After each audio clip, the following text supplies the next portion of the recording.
Chit Chat is sponsored by Fun Again Games, where everyone is welcome at our table, and your source for hard-to-find imports, liquidation games, new releases, and much more. Be sure to visit funagain.com to check it out. It's episode 98 of Chit Chat, and old games are new again. New to us, new to you, and maybe just new and improved. We're talking about getting classics to the table, in some cases for the first time, and some finally getting the treatment they deserve. Welcome back to Chit Chat. This is episode 98.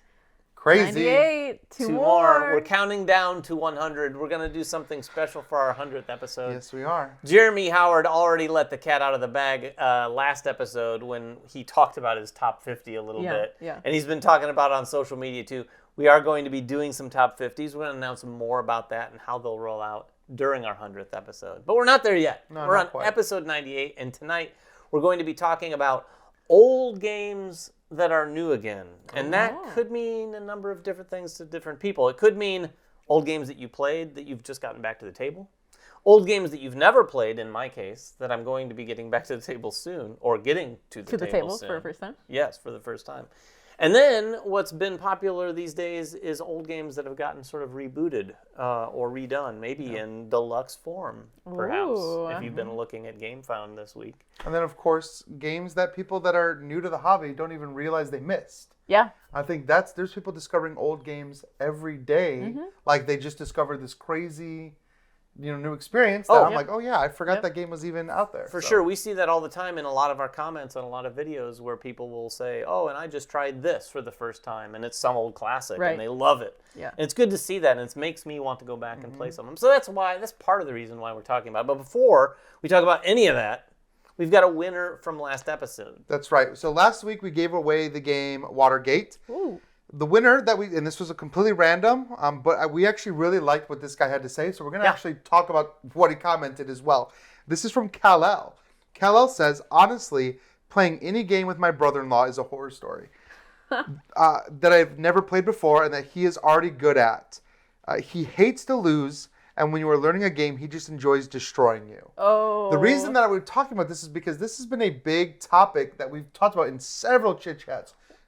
Don't be like that, brother-in-law. Just don't be like that. I mean, unless you, brother-in-law, are watching too, then you can be that way all and that's kind of the thing. Go back, if you watch our previous chit-chats, this is something that we've talked about a lot. It's just... Well, we talked about it last episode, too, and even last when episode, Ryan wasn't here. How to make your table fun, how to not have that kind of horror story. So, congratulations, Kal-El. You're getting Watergate. Make sure you learn it, and hopefully your brother-in-law doesn't know this one. That's the silver lining to your horror story, is that it led you to winning a copy of Watergate. Now, and today we're doing a little bit something a little special. We want to talk a little bit about our giveaway. So we're giving away a copy of the game Hidden Leaders. Yeah. Nice. And the reason that we're doing that, they've actually sponsored us doing this giveaway or giving away a copy of this game for a reason. There's actually a Ukrainian version of this game that they already have, that they're releasing, that they're raising money for on GoFundMe to actually just send out a ton of copies of the Ukrainian language version to Ukrainian refugees. Yeah. Just as, Awesome. I mean, this is not a great time for them, For necessarily. sure. So anything that we could do to just maybe spread a little bit of joy. So if that's something that speaks to you, we'll have the link below where you can actually go to the GoFundMe page and donate. You don't have to donate to be entered to win or anything like that, just by your normal commenting and being involved and liking and being in the Doing live chat. All that normal stuff is going to get you involved. However, this giveaway is for North America only. Yeah. So that's just something that we have to mention as well. Yes. But please, even if you're not from North America, keep commenting and joining the chat anyway. We love to have you here. I see a lot of people just left the chat. Yeah, they did. Oh, wait, North America? Click. No. Please comment and you get your chance to win a copy of And Hidden thanks Leaders again, yourself. Kal-El, for that comment. That was Yeah, great. absolutely. So, old is new again. Yeah. Emily, do you want to kick things off Yeah, and talk about some definitely. old games that you've recently gotten to the I've table? actually gotten the chance to play a couple old games recently. So my sister is getting more and more into board games. Cool. Gee, I wonder why. And she joined our She Discord. did join our Discord. Say hi, everyone. So should you, by the way. Yeah, everyone should. But she's doing a game night at her local game shop, and That's they're fantastic. teaching Agricola. And she was like, have you heard of this game? I was like, as a matter of fact, I have heard of that game. And I offered to teach it to her before she went so she could like get That's a feel great. for it and play That's for nice. it. So we played over tabletop sim. And it was cool because honestly, it's been a while since I've played it. And I remember to tell her, right, make sure you can feed your people. You need to be able to feed your people. And that's the thing that people don't realize they don't have enough time to do. But I had remembered the game, like the end stages of it, when you're like doing all this stuff and you're like, I can do this and do that. And your whole board gets filled. And the first stages of it, I was like, oh my God, I forgot how constrictive this game is. Like, you only have 2 workers. And I was like, oh shoot, there's so few actions. Like before you can actually build up your engine, it's just like, wow, I'm doing so little in a round. But that's how it goes so fast, right? Because the first few rounds, you only have 2 workers, you're only doing a couple things. But then by the end of the game, maybe you even have all 5 of your family members out and you're like, I can do this and I can do that and I can min-max over here. And it was really great to get back to a classic like that. Yeah, that game is probably, well, I mean, it's one of the older ones for worker placement, but it's definitely one of those ones that teaches you that you need to take those actions to get more workers. Yes. Because if you don't, it's slow going. It's interesting because newer games, there's been a lot of worker placement games that have come out since that have kind of gotten away from that, where you have a fair amount of workers to begin with. You mean feeding your people? Like, Well, no, you're not necessarily even feeding your people, but you have a lot of people, so that whole concept of growing the amount of people you have isn't as a significant part of some I of these almost newer think about worker like placement games. Wingspan does the opposite, right? Where like you start Take with a them lot of away. actions, you actually take get them less. away at the end. There's some games like that where you get less. Yeah, we played played one recently like that where we kept Founders of Founders of Teotihuacan. Teotihuacan, that's is like it, that. yep. And it gets very restrictive at the end. It Yeah. feels like, wait a minute, what? I only have 2 actions to take now? And I think it's good to go back to play games like Agricola. So I don't want to say that was like Rosenberg's first game or first big hit. Maybe it was, but it was definitely the first one for me. Where sure. I was like, oh, like I love this game, and then like playing Caverna, and now he's come out with so many games, and it's interesting for people to be like, oh yeah, like I love Rosenberg, but they've never played Agricola or even Caverna because now he's done so many other games now. And the other one that I actually was thinking of that's exactly the same like that is Tzolk'in. Like a lot of people that have played like the other T games. Oh, like Teotihuacan? Like Teotihuacan Yeah. and Teotihuacan, and then it's like, oh, did you know there was one called Tzolk'in that was, and I was like, yes, I remember when Tzolk'in came out. And everybody was like really excited and blinged out their boards and they painted all their dials and everything. And Tzolk'in is a great game that a lot of people that love games like Teotihuacan or Tekenyu, if that's when you started in the hobby, you've probably never even heard of Tzolk'in. And it feels just as good. The fact that the game is old, it still feels like if you played Tekenyu, Tsuyu, all of those games all in a row, they'd all kind of feel like they could have been released in the past few years. Yeah, for sure. Except for, of course, some of these older games do look a bit dated. We've come a long way in terms of presentation. That's true. And I do think that's kind of a common theme. You see a lot of classic designers who have been doing games for so long, and there's new gamers in the hobby every single year. Yeah. So these new gamers come in, play something like Teotihuacan, or maybe the newest Pfister games. Right. And then that's true you too, just have all these classic games that are from these designers, and then you can go back and say, oh, did you ever play this? Or did you ever play this? There's a lot of designers that fall into that category now, too, where there's some really big games that have come out. You know, Azul, like one of your favorite games. I mean, think of the history there. Oh, yeah, like Kiesling and Kramer. Like, the reason I played Azul was because of them, because of all of their designs that we've played. I mean, for years, but I don't even know how long before Azul they were designing. Oh, for quite a few years. Tons and tons of games. And not that you could feel Azul in a lot of those games, but if you play enough games from the same designer, you can definitely see a lot of the common Kiesling threads. that did Azul, right? Yeah. Yeah, Kiesling. I can't remember which one it was. Yeah. Kiesling and Kramer did a lot of games together. Now they've started to do some games apart, which is interesting for me to see that. Yeah, and they still do stuff together too, I do. believe. But yeah. I like to see designers kind of mixing and matching. But it's interesting. It's different for us, right? I don't know about you, Emily, because I can't speak to that. But like for David and I, who've been gaming for, I mean, I've been gaming for You've been decades. gaming longer than me, probably. And like seeing these designers come and like seeing their repertoire build, and then seeing people start talking about them at a certain point, it's just interesting to be able to look at a game and know all the history that came into this game coming out. Sure. Whereas for other people, it's like, oh, they're just grabbing it off the shelf. Oh, Grand Austria Hotel, that sounds fun. What is that, right? Like, Yeah. and it's just a weird place to be in for me. And I think that people are starting to notice that, and that's why we are having like the Grand Austria Hotel deluxe edition with the big Sure, box yeah. and all that content added, and of course Castles of Burgundy, Yeah. which I know is getting that big box treatment as well. Yeah, the big David, box. I heard you're excited about this. the big box version of Castles of Burgundy. I was excited for the last version that came out. And truth be told, that one didn't exactly floor me. Yeah. Like, it was a different... It wasn't like a big increase in quality. It was not what I would call a deluxe version by any means. It was basically a new edition. They had changed some of the artwork. It didn't take much to make the artwork better than the original. Sure. But even still, the artwork wasn't like killing it in the last edition too. But this new edition, because Awakened Realms is involved as well, and they're really blinging this thing out.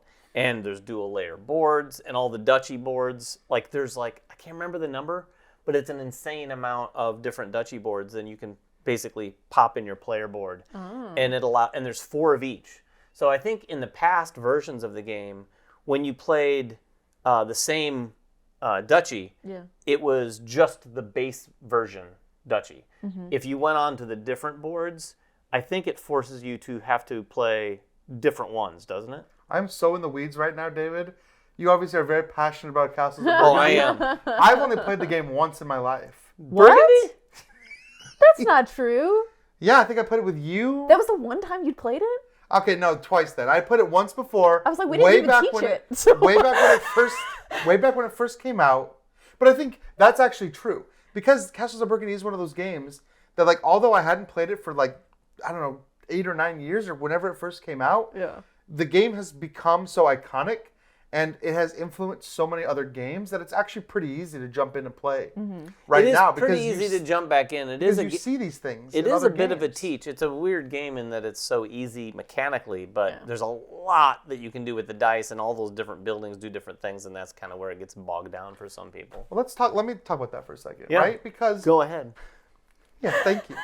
Because old games have a reputation. Some people will say, why would I want to play an old game? It's probably simple. It probably, we've come a long way from that. But that's actually not true. I mean, In some cases it might be, but games like Trois, that could stand toe-to-toe with any modern game as far as like complexity and depth level. Well, and also like elegance of a game is a real thing, right? If something is complex but can be said in a simple way or can be easily taught, or you really have these satisfying moments, that doesn't get better with time. You know what I mean? Like, you just have different ways, that different points in time that are different types of elegance. But if something's an elegant game, it's going to stand up. It's just going to keep being as good. Yeah, and it doesn't necessarily, a lot of things will go more complex. Right. And like to your point about elegance, sometimes you add too much. And then you're to like, a- this is to just a like design. it's too much. It It's isn't. overproduced. It's too much going on. And I've played some games recently where it's like, boy, there's a lot of things going on. This feels like a complicated game, but the end result really is kind of basic. Yes. And it's almost Yeah, like yeah. I'm pulling way too many levers and spinning too many dials for the end. Yes, exactly. Which seems kind of, Definitely played games like that. yeah. And definitely played, and I think, again, like, we have this modern trend now of games having very high production values. Yes, I was going to say. And I actually like that. I'm one of those people that's like, bling out my game. Give me the upgraded resources, the cool minis. Give me all of that. I'm not like that. So But that's a trend, right? And I think that's part of the reason too that people are less likely. Like, if you've just played Wonderland's War, You're right. That's I was just thinking It's of hard that. to go back to like a game from 15 years ago that literally has cardboard chits that you're moving around a board. I mean, it's hard because you're like, this does not have the same presentation. Well, even that game in and of itself, and we're a little off topic now, but I do think it's relevant to this Castles of Burgundy conversation. Wonderland's War in and of itself, if you've played the deluxe version, and then you play the normal version, I would miss the deluxe version. That is a different conversation. We could talk all day. But that's why it's nice that about they're deluxe. bringing these old games back and deluxifying them, right? Yeah. And so then you can play it again and feel like it's not just like, okay, I want to play this good classic that's a great game, but also I have to go back to the wooden cardboard pieces. That's a fair point. And in the case of Castles of Burgundy in particular, that is classically a game that I never wanted to play originally. When Really? I wasn't quite in the hobby, Castles of Burgundy, the front of that box, epitomized the kind of game I would go into the game store and look at and go, oh no. No. I mean, it is the Euroist of the Euro-y games in terms of the box. and it does not look appealing. It looks like a history lesson from the front of the box. Feld has a problem with that for his early games. And even when you put it on the table, it's one of those games that's like 8 shades of beige, and it's not like and green. Really. Got some green. It has colors, A little bit but of they're green. very light and pastel. So yeah, it suffers a little bit because you could put that on the table, and a lot of casual gamers are going to go. But if you have some cool things, like these cool castles, that might get someone to go, oh, that's cool, and just sit down to experience the game. That's the thing too. Like, we have to meet people where they are now too. Sure. For gamers that are just coming into the hobby, I've been meeting gamers or talking to a lot of gamers at cons now that cons have started back up that just started gaming over the pandemic, right? That's cool. Oh yeah, Nice. And their I want to say palette, I guess. Their palette is used to very different types of games than what we've had in the past, right? Because nowadays you're getting very thematic games that are even like the most Euro-y games right now. Like, let's look at like Luke Laurie's games, right? Like Dwellings of Eldervale is so Euro-y, but that game has the table presence of any kind of like. Oh yeah, it doesn't look like Euro. It doesn't look like a Euro game, right? And we're getting to a point where there almost isn't that Euro look anymore. Like, games just look really good. We just had that Stockyards game that like is maybe the Union Euro Stockyards. Yeah, maybe the most Euro theme, and it just looks gorgeous all the way through. Everdale's another one. Like, so we need publishers to go back to those old games, and honestly, like, instead of taking a chance on a new game that may or may not find an audience, why not go back to the well, find games that people still love, and bring them back? Like, let's get some more. I would love to see every publisher doing this kind of thing. Finding some of these old games and re-releasing them with deluxe editions. And some of this also just means reprinting a game. Like, you don't necessarily have to new really one. out of print. One that I came across recently that I'd heard about for years and years, and people always said, "Oh, you would like this," is Ginkgopolis, which I have right here behind me. I've always heard really good things about it. It was out of print for the longest time, up until about a year ago. It was out of print. In fact, at that time, you had to get it online on eBay, and it was going for like $400. Jesus. And then I think that about a year ago or so, they reprinted it, and our local store just still had one. And I heard someone sort of review it just the last week or the other week, and they gave it really glowing reviews. And someone I knew, so I called them. I said, "Okay, sell me on this," and they convinced me that I would love it. So I went out to our local store. I bought it. I bought the expansion. I haven't played it yet. I actually haven't played the expansion. I have the expansion. I don't think I have. It looks like it's just more. Again, I don't know much about the game. I haven't. I might have played the expansion. It might have just been mixed in there, and I never even knew it. But Ginkgopolis is a great game. It's a classic for a reason. I know, and so it came out in 2012, which I didn't realize until just before we recorded this. So I definitely want to get that to the table. And one of the other reasons I've been wanting or thinking about older games is because we are putting together our top 50s. Yeah. And you're forced to go and look at your shelf and go, oh yeah, that is a good one. And then you're also forced to go, oh, people have been telling me about Ginkgopolis for years and saying how much I'd love it. But I still haven't played it yet. I feel like I have to try a few games that are on that sort of in that category to make sure that they're on the top 50 if they need to be. So we'll see if that one makes the cut. Hopefully I get it played in time. Well, I think that and Ginkgopolis is one. I mean, didn't they come out? This is a newer This is edition too, right? Like they redid some of the artwork for this. I don't know if they redid it in the artwork because the artwork's certainly still not anything to write home about. Maybe that's new. Something about it was new, I thought. Or there's a new version coming. I don't remember. Something about Ginkgopolis. I don't know. It is. I'll find out. It is new in that it's not the old version of the game. It was reprinted, but I don't know how much if they changed it. But there are. I mean, we could talk for hours just going through all the old games. Let's not. But I want to talk again. Let me throw back to Trois because I talked about that recently. I think Trois is a great game. It's a game unlike any other game. Like I have not seen what Trois does done in any other game. This idea of like collecting these dice, you're adding up the pips, and like you're basically spending their value on these cards to like do a variety of different actions.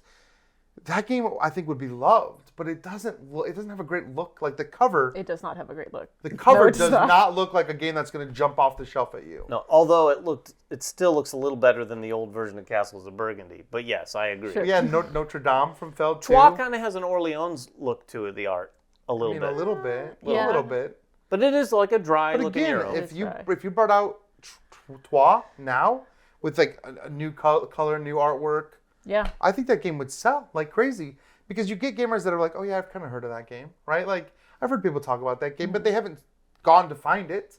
And if it's not readily available on board game shelves, or if they can't really get it from Miniature Market easily, what are they going to, they're just not going to find it. And you see people, and you can tell when they go to like flea markets at cons, and they stumble upon a game and they play it, and they're advertising it out. I recently saw somebody posting about Russian railroads. Why did no one tell me about this game? It's like, well, I feel like I talk about Russian railroads all the time. I feel like you do. But I don't. And they have a new. They actually did do that with Ultimate Railroads coming out soon. Sure. So I think that when Ultimate Railroads comes out, we're gonna have all these people buying it that play it and go, I can't believe I didn't play Russian Railroads for so long. That game's been out there and I never found it. Yeah. That is a solid game. That's another thing. There's a lot of old games, like we were just saying, that may have been out of print. Russian Railroads is not exactly an easy game to find. No, it's not. It's not as old as some of the other games that we've talked about. No, it's not super old. But it is one that kind of, if you're new to the hobby, you probably never played it. Mm-hmm. No, yeah, there's a lot of games that came out in like 2015 to 2020 that kind of came out and then never really got reprinted. Yeah, and then it's like out. In the era of Z-Man, where they printed things once and then didn't do anything. Like, there's a lot of games in that category, and Capstone's done a good job of picking up a lot of those in the last year or so, like Gaia Project, Terra Mystica. Not that those were not easy to find. Yeah, Terra Mystica is one that I think people will always play. Sure. Yeah, but I mean, it's nice to know that Capstone's keeping those going. Orleans is on his list as well. And I love what Capstone is doing. I really think other board game companies, if you're watching, should be doing this. Because, new designs are great, and people are constantly pushing the envelope. And we're getting some new innovative things we've never seen before. But there's a reason why classics come back, right? There's a reason why I'm still playing a game that was 10 years old at this point, and it's still going head to head with new games that we're playing each week. So, yeah, I would go back. Like, we as a content creation channel, play a lot of new games. And we play a lot of games once, and then we play it. If we're not going to like dive deep into it, we'll just like play it at a con, just to have played it, and then we move on. Sometimes I'm just like, man, I just want to go back. I don't want to play the new hotness. I'm just like burnt out on the new hotness. Mm-hmm. Let me go back to something old that feels like comforting to me.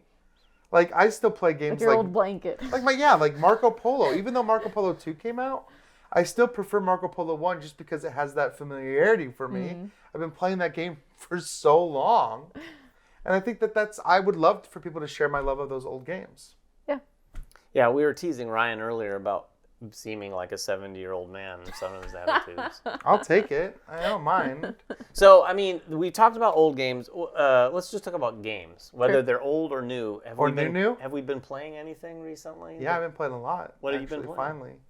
So I got the chance over the past week to play Wayfarers of the South Tigris, which is the first game. Did you play it online? I did play it online. Oh, okay. Shem has a TTS link. I think you can actually probably get it. I think it was on there. I backed it, so I wanted to play it. I've loved North Sea. I love West Kingdom. I think I'm going to love South Tigris. And what this game does is so unique. I don't even really know how to explain it because I've never seen it before. Put it in words, Ryan. You're rolling a die. And what? That's so crazy. Well, that That's actually crazy is for a board game. Actually, none of his games have had dice like this up until now. That's okay. Okay. So keep going. It's a new component. It's a die. You're rolling a die, and you have this grid in front of you that's 1 to 6 with a bunch of spaces. Okay. And you're effectively building the effect of each die. So if you roll a 1, you look at your 1 column, and you get everything that's in that 1 column. Oh. So you can actually build that chart by taking tiles from a communal pool and like putting those tiles on your player board to increase the effectiveness of your 1. Okay. Or your 2 or whatever. And is it just a single 6-sided die? It's a single. Well, you have multiples of them, and each one, on your turn, you'll use them as workers. But you're just rolling 1 die at a time. You're rolling all of your dice. Oh. And then you're spending them like workers, like in Marco Polo or other games like Yeah. that. You're taking the die and putting it on a worker placement spot, and that worker placement spot might say, well, for you to come here, this die needs to have a camel and a telescope. And that's on the chart? Yeah, and if you don't have a camel and telescope linked to that die, you can't take that action. Interesting. And some of the other things might just be bonuses, like whatever action you take with this die is at -1 cost. Mm-hmm. So if I have a thing on my board that requires a camel, and I have a camel in one of my 6 slots, and that camel action buys me things, I can just load up a bunch of tiles that make it cheaper. Nice. So you're actually kind of literally building this engine with these dice, which is not something that I've seen before. And of course, you're still doing a lot of the same things you'd expect. You're using, the townsfolk. You're building out this panorama of like land and sea, which is really neat. You're collecting And land sky, cards. Yeah, you're collecting land cards that come off one side, sea cards that come off the other, and then night sky cards that go on top of them. And you're building out this panorama. And by the time you're done, it looks really cool. I like it's not a tableau, it's a whole panorama. I mean, it It's really does, because the artwork, and I love this in games, it connects. So That's that cool. any one card can be next to any other card, and is it nice. creates... And it works. And I it do works, appreciate right? I mean, I love his game, so I don't think there was a world in which I didn't like this one, but it took a few rounds to grasp how this dice system worked, and I don't think any of us were like very efficient in the way that we created our dice. I think now that I know kind of... And there's a track in the middle too, right? Like kind There's of a lot of tracks. Lost Ruins and Arnak, like where you guys are going. Yeah, up at the same it's almost time. like it's a journal track, they call it. Yeah, in the middle of the board, you're progressing. That's kind of the goal. Everything you're doing is to move you up this journal to eventually trigger the end of the game. It's very cool. It seemed like a ton of mechanics that I would like all just smoosh into one And that's big how I felt about Paladins too. I felt like Paladins was a I love ton. Paladins. I do too. I think Paladins was great. It's different, but yet if you've played all of his games, you'll see the connective tissue. Like you can instantly sit down and it's like, oh, this one's a lightning bolt. Oh, this one's an X, which means when they're discarded, Yeah. this one means this is this. Like he uses the same iconography in Which is all good. of his games, which is fantastic because that was half the game we didn't have to learn, basically. Right. That's nice. Yeah, it is really nice. So It is nice. I have played another new one. Ryan and I actually just did a kind of a discussion, if you will. It's on the channel if you want to check it out right now, about Massive Darkness 2 Yeah. and Bardsung. We had not played either of them when we recorded that, but you should still watch the video because we have a nice breakdown comparing the two. But since then, I actually took Bardsung to the table a little bit more. I played through the tutorials myself, and then I played sort of the first, not the whole first chapter, but the first encounter of the first chapter. And this is, like we'd kind of presumed and from what I'd understood from the rules, this is a pretty significant campaign, long campaign sort of situation, dungeon delve game. And even just this one encounter, I mean, it is a session. One encounter is a session, and there's like 30 chapters. Now, I do think you can skip around the chapters, so you're not going to do necessarily all 30. Okay. But each chapter had like up to 5 or 6 or more encounters in it. Well, each encounter is like a session almost. That's right? what I mean. Wow. Each encounter, so it's not necessarily going to be 30 times 5, but there's a lot of sessions in this content game. Yeah, And that it's sounds really like it. interesting because, and I know there's some games that do this, but most of them more recently don't. You're having control over the way the map is built. And it's kind of cool because in Massive Darkness 2, you just kind of put the map out. It is what it is. You do it. This one, you start on one tile, and then you're flipping cards as you explore off the exits of the tile to add more tiles. And you flip a card, and it might be this kind of tile. So you go retrieve it, and you're even deciding how to attach it to the room. So you can have this thing branch off in all sorts of different directions. And generally, or at least in this first encounter, the goal is to get across the board because you put these tiles out on this big, massive board. And you just want to get to the other edge. And that's how you find the exit and finish the encounter. But there's also spots where you put treasure tokens. Ooh. And they're sort of there. And you can build the map such that when you lay a tile on the treasure token, that token is in that room that you just laid. See. But you don't have to go over that direction, but you can. So it basically, it makes the encounter longer if you want to branch out and look for that. And then, from what I've read in the chapters, even from encounter to encounter, you then have the option to like go this way to the next encounter or this way. Kind of like if you've ever played like Slay the Spire and you have those branching options. You can go over here, but you're not going over here. And over here might have a treasure icon. So But also a boss. Yeah, that sort of stuff. So I'm looking forward to playing more of it. I don't know, like we said in our video, if we'll ever sit down and play through an entire We still haven't done campaign of Descent. We still something haven't like finished this. Descent. We have barely even started Descent. But I do want to play this a little bit more, and then I also want to play Massive Darkness a little bit more and because get a good comparison.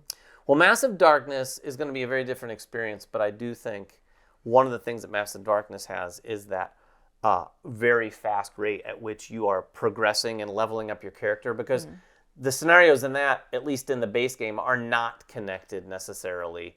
So you kind of start from scratch, I believe, each one.